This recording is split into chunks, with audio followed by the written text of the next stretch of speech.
Yo, what's up? So, a few days ago, I put out a step-by-step progression guide for Atlas in 3.16, and I actually progressed my Atlas differently on purpose. I wanted to test another strat from the one on that guide, and it turned out to be the smoothest Atlas progression I've ever had in PoE. So that's definitely what I'm gonna be recommending from now on, and I'm gonna go it. It's extremely simple. But before we go there, wrong one. There we go. I have a spreadsheet. This will be linked in the description, as it will be the written guide of this as well, where you have every single map in every single region by the watchstone count. So Hamlet here with 0. It has highlights for the maps with their natural tiers here, so the earliest they can drop. They are also here in a different section by tier, so it's easier to see all the map tiers, like what maps are in what map tier for horizon orbing, etc. There is every single Pantheon upgrade by what they do, the lowest tier you can get them, where you get them. There's a bunch of, this is going to be updated also with this video.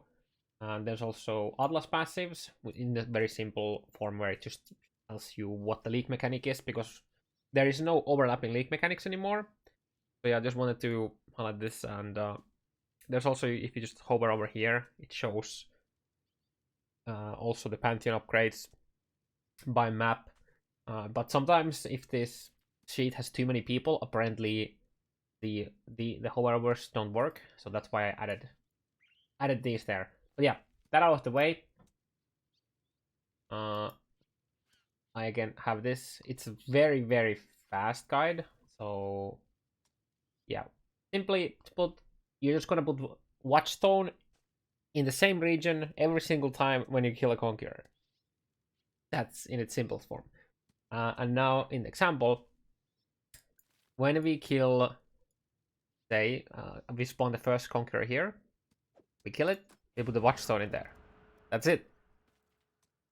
You do one watchstone Conqueror here later, you put it there again. You are trying to avoid completing multiple Conquerors in the same region. But yeah, before we go a bit more in that, the first thing you should do, be doing when you get access to Atlas is rushing to Zana. You really need the Zana, because once you have access to Zana, you can start buying maps from Zana's shop, which are higher tier than Kirak. Kirak only sells T1 maps. And then you start getting Zana missions, which are very good, because then you can refresh the Zana shop with them and obviously get higher tier maps. But yeah, so you rush into a tier 3 map to get the Zana, and then after that you can actually spawn the new Conquerors. Well, the Conquerors in the new Atlas with even tier 1 maps. That's why it's super important to rush into T3 first. And then after you get the Zana, you can start getting the Conquerors. Now, you will always spawn Baran first. So let's say we spawn Baran here. You actually don't want to run any maps in the other regions until you have killed the first Conqueror here, right? We kill the Conqueror, we get the Watchstone, it's actually that, and then you just slap it in. Boom, done. And now you will start getting higher tier maps in this region, while the other regions are dropping the lower tier maps, right? So you can just, if you somehow get these maps like super early, like let's say that you run like, say, tier 4 Mausoleum in here to spawn the next Conqueror, you might be able to drop like T4 Haunted Mansion or T5 Siege or something like that. You can start running the one watchstone right here already if you wanted to.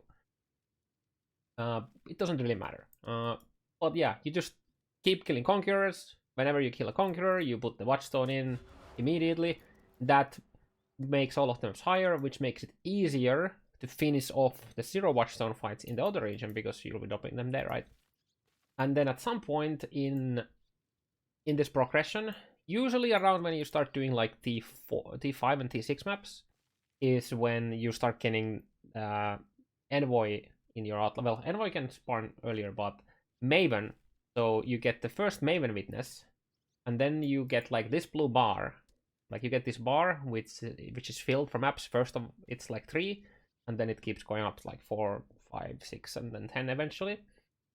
So when you get this bar on the first region, so originally it's only shown in one region, you wanna complete that first. So you immediately prioritize running maps in that region for the Maven witness. So if I go to my hideout, there's the Maven witness button here. I can't do this. So make sure that you witness the first region as soon as possible, so that you can do the first invitation, because you cannot start witnessing other regions before you have done the first witness, or like the first invitation from the original region that you get it on. And after you do that, well, then you're simply just running maps in regions with the correct tiers. You're killing Conquerors, right? You're just blasting, you're killing some Conquerors. And while you're doing that, you can also do the Maven invitations simultaneously at the same time, which makes it a lot more smooth progression. And while you're also doing this, you're increasing the tier of the lowest map in your atlas, which means that you're dropping higher tier maps with a much less risk of running out of those maps. And now let's get to the point where in the the more commonly recommended setups and the video that I made earlier, you would run all of the missing Conqueror fights here with the first, like let's say that we got the first Watchstone, right? And then you just run 3 Conquerors here because you only did 1, and now you do 3 1 Watchstone fights, and then you put them like 2 Watchstones here and so forth. So here you just actually want to do one Conqueror per Watchstone per region. And while you're doing that, you could, I guess, accidentally spawn the second 1 Watchstone fight. So let's say that we have a 1 Watchstone in every single region, right?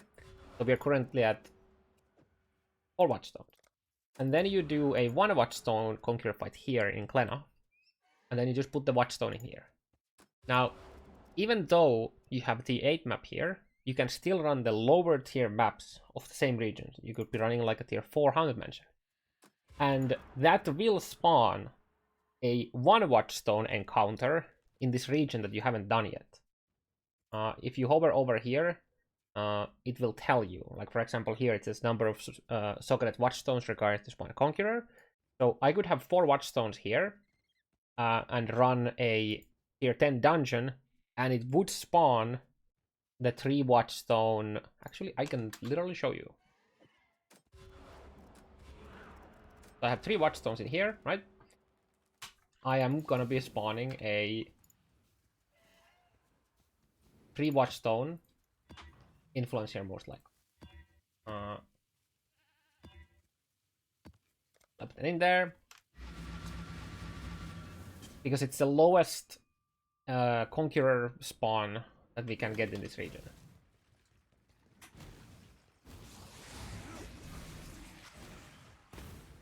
I can't do this just yet. Couple packs here, it should spawn pretty soon.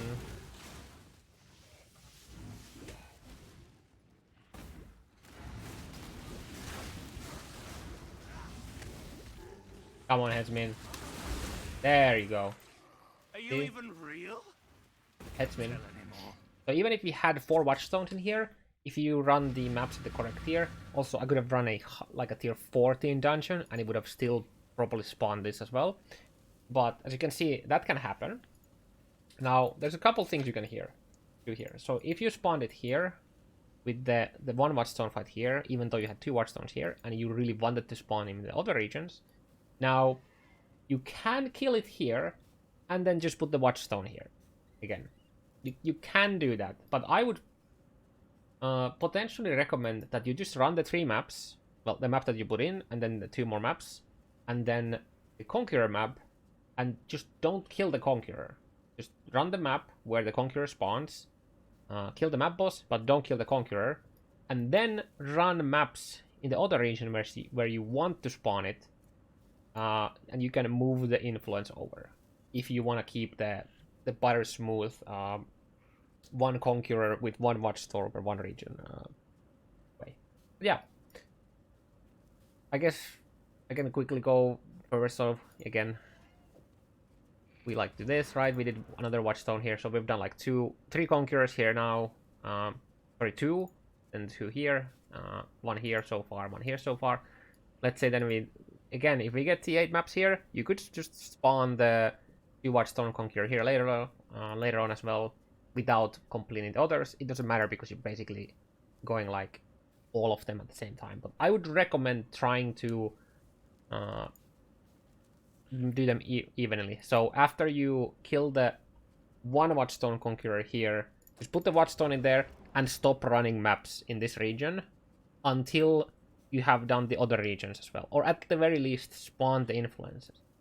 Because I can't spawn either the Drox influence or the Hunter influence in this region now because they are already spawned here. So you could actually fill out your entire atlas with full influence, and then you don't have to worry about accidentally spawning them. But yeah, that's it. I have the spreadsheet and the link to the written guide, which also has a step-by-step. It's a lot shorter step-by-step because basically the 5th one is just repeat doing what you've already been doing. But yeah, it's gonna be in the description and in the comment. Yeah. And if you are been following the previous guide, simply you can just adjust this. So if you did 3 Conqueror fights here, so that you're only missing 1 Watchstone, well, just put 3 Watchstones in here, and then even out the other regions. So you haven't like messed up this progression by following the previous one. And this one will give you way smoother experience, especially with the Maven invitation. As you can see, I'm like I've done 3 here, I've done 3 there, 3 there, and then this is the next one. I'm gonna do more, I guess. Hopefully this helps, and this should definitely be the best way for new players to complete the Atlas now. And I really hope that the 3.17 Atlas is gonna be equally as smooth, because I've never had as smooth progression, as smooth and simple way of progressing the Atlas ever before in PoE. Yeah, I'll catch you later.